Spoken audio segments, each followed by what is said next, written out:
A top Sudanese general has said the army will press on with its offensive despite international efforts to broker a ceasefire in the 17-month civil war.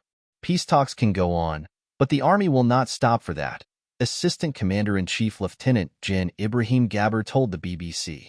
He was speaking just days after the army launched an operation to regain control of the capital, Khartoum, from the Paramilitary Rapid Support Forces, RSF. The two sides have been fighting since April last year, when their leaders fell out over the country's future. This has created a humanitarian catastrophe with more than half the country facing hunger and millions forced from their homes.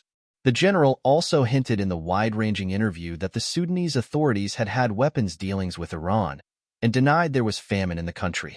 When the parties agree to a ceasefire, the army can stop, he said, repeating army demands that the RSF withdraw from areas that it has occupied.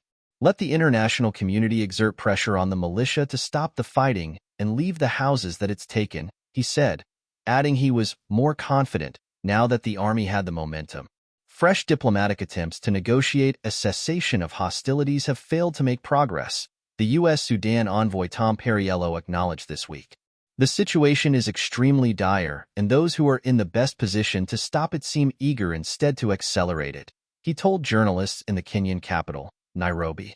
He did cite some improvement on humanitarian access, noting that a couple of hundred trucks carrying aid had been able to get through to areas that were previously blocked. But we obviously need to be at a significantly different scale from that, he said. For many months, the army had prevented the shipment of aid via a crucial border post controlled by the RSF between Chad and Darfur.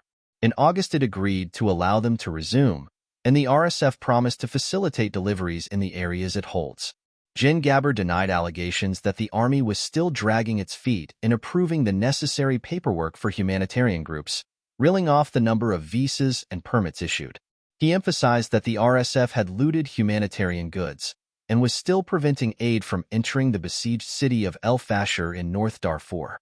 And he repeated army denials that there was famine in the country, again blaming the RSF for the hunger crisis. In August, a group of UN-backed experts concluded there were famine conditions in the Zamzam camp for displaced people outside El Fasher. It was able to make the determination because it had the data to do so, but said other parts of Sudan were also at risk.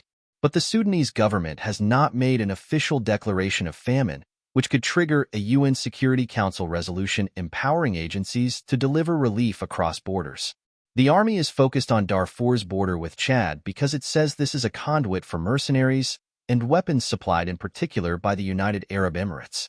The UAE's alleged support for the RSF makes a very big difference in the fighting of the war, Gen. Gabriel said, because the RSF is a militia and they are being supported with advanced high-tech arms.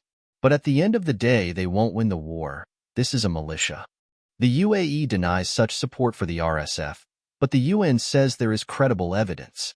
A recent investigation published in the New York Times presented extensive detail, and a report by the New York-based NGO Human Rights Watch has documented visual evidence of weapons from the UAE, as well as from China, Iran, Russia, and Serbia, with manufacturing dates from last year.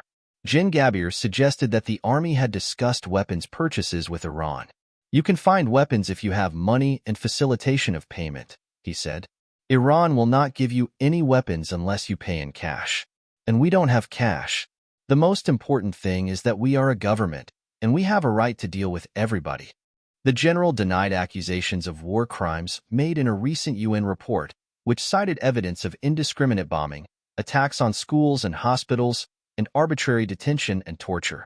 The Sudanese army are not angels, he said. They can commit crimes, but it's individuals I'm talking about. He would not venture to predict how long the war might go on. Another Sudanese defense official cited for comparison America's 20-year-long battle against the Taliban in Afghanistan when asked. All previous Sudanese civil wars have lasted many years, says the Sudan War Monitor, a group of researchers tracking the conflict.